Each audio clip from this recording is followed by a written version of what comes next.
Kalau yang saya lihat sih sebenarnya ada kemacetan di gerakan ya, karena emang beberapa konsolidasi agenda pertemuan nanti Mbak Jumise juga bisa nambahi karena kami dulu satu forum di Kongres Gerakan Rakyat, tapi sampai sekarang juga belum ada agenda lanjutannya. Di beberapa gerakan progresif ya, teman-teman juga sudah bikin konsolidasi, bahkan sudah bikin unifikasi, rencana unifikasi, tapi juga gagal sampai sekarang. Itu artinya bahwa kita masih belum mampu bikin pertemuan, membuat semacam venue yang bisa mempertemukan semua agenda kelompok gerakan, lintas sektor, lintas kepentingan di basis gerakan rakyat, terutama sektor buruh sama petani dan nelayan.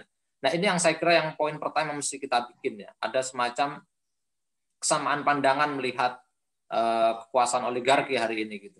Nah tentu saja memang ini banyak mengecoh gitu. Isu-isu yang baru ini juga mengecoh semua kalangan, terutama kelompok-kelompok agama seperti NU Muhammadiyah gitu. Kelihatan sekali misalnya di kelompok NU masih malu-malu atau enggan untuk bersuara karena memang ya selain bahwa di sana juga ada Kiai Ma'ruf Amin yang menjadi ketua NU, tapi juga karena ada isu-isu yang mendistraksi gerakan sosial hari ini, gerakan rakyat, terutama bangkitnya komunisme, terus kemudian isu-isu tentang kelompok Islam ya, kelompok kelompok konservatif seperti yang sekarang ada model bangkitnya Gatot Nurmantio gitulah ya, yang tiba-tiba terus muncul bahwa isu rakyat. Nah ini membuat orang khawatir.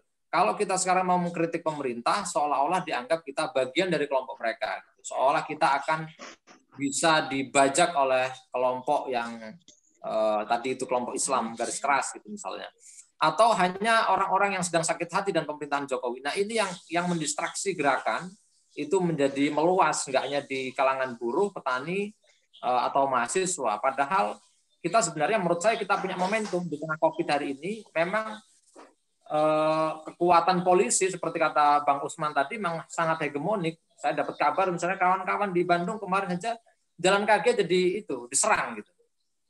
Bahkan teman-teman anak-anak muda di Bandung sekarang jadikan target utama. Semua persoalan salah mereka, seolah begitu. Saya ingat misalnya 1 tahun yang lalu ya, persis di bulan September yang lalu kami juga aksi di gedung DPR untuk menentang ini juga, termasuk mulai KPK, terus kemudian munculnya undang-undang Minerba dan sekarang Omnibus Law, itu satu rangkaian. Dulu kami itu saya ingat betul, kami itu sudah bubar gitu kan.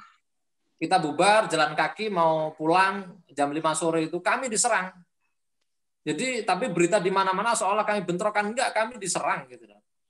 Gerakan rakyat diserang. Jadi emang sementara kelompok-kelompok pro demokrasi yang kita bayangkan sebagai pro demokrasi ya, kelompok-kelompok agama besar seperti NU dan Muhammadiyah enggak banyak berbicara gitu. Karena emang mereka masih menganggap bahwa gerakan rakyat ini ditunggangin.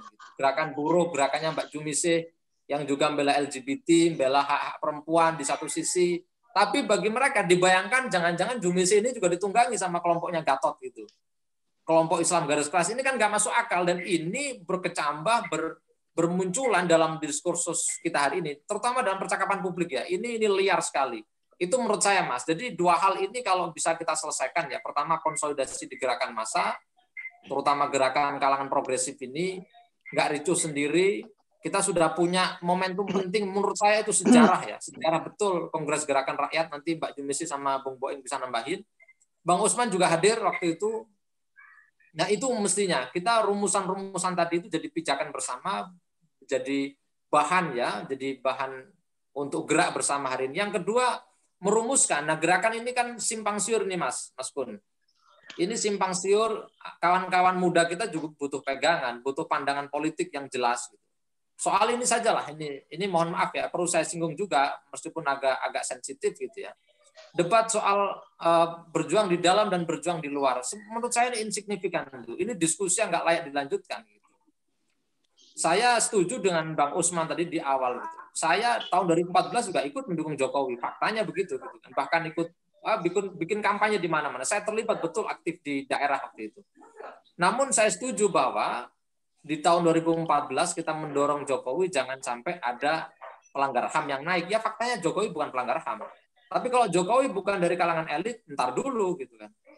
Kalau kita percaya dengan diferensiasi kelas di pedesaan, Jokowi ini elit gitu. Kecuali kita membayangkan bahwa pertarungan antagonisme kelas itu cuma rakyat versus elit ya, kita sangat sangat menyederhanakan kalau begitu. Enggak, Jokowi ini bagian dari elit di tingkat lokal. Tentu saja dia nggak sebesar Prabowo, tapi konfigurasi politik nasional dibentuk strukturnya oleh kekuatan oligarki, terutama di sektor ekstraktif yang sangat kuat sekali. Ini kentara di tahun 2019 di riset-riset kami di Seksi Killers. Nah, buat saya kalau gerakan ini masih begini saja, dua isu ya, dua isu tadi, isu nasionalisme, isu agama, nggak bisa juga didorong oleh kawan-kawan gerakan ya, direspon, terutama gerakan buruh dan mahasiswa, nggak bisa meyakinkan nih kelompok-kelompok semacam NU dan Muhammadiyah. Tentu saja kita sangat apa ya, macet gitu Mas. Belum ada jalan keluar. Saya setuju, mestinya kita seperti Peroni ya, gerakan Peroni di Argentina, momentum ini. Saya terakhir nih Mas. Sekarang wacananya misalnya kita mau menggugat di JR gitu. Dalam sejarah JR, ini kan kayak kita masuk labirin yang nggak pernah kita menangkan gitu Mas. Dengan kekuatan mereka yang luar biasa, dengan semua kerangka yang sudah kerangka hukum maupun politik yang sudah mereka kuasai, nyaris ini nggak mungkin sama sekali. Apalagi ini formasinya adalah omnibus law, omnibus ya. Jadi paling mungkin orang sekarang itu mengkritik atau menggugat di JR itu poin per poin, pasal per pasal, klaster per klaster, tapi itu juga sangat melelahkan. Jalan satu-satunya saya setuju minimal selemah-lemahnya iman dalam Islam itu bersuara bahwa ini batil dan kita menyatakan melawan, dan apa aksinya? Salah satunya yang paling mungkin adalah bikin mosi tidak percaya atau civil obedience. Terima kasih. Itu Mas.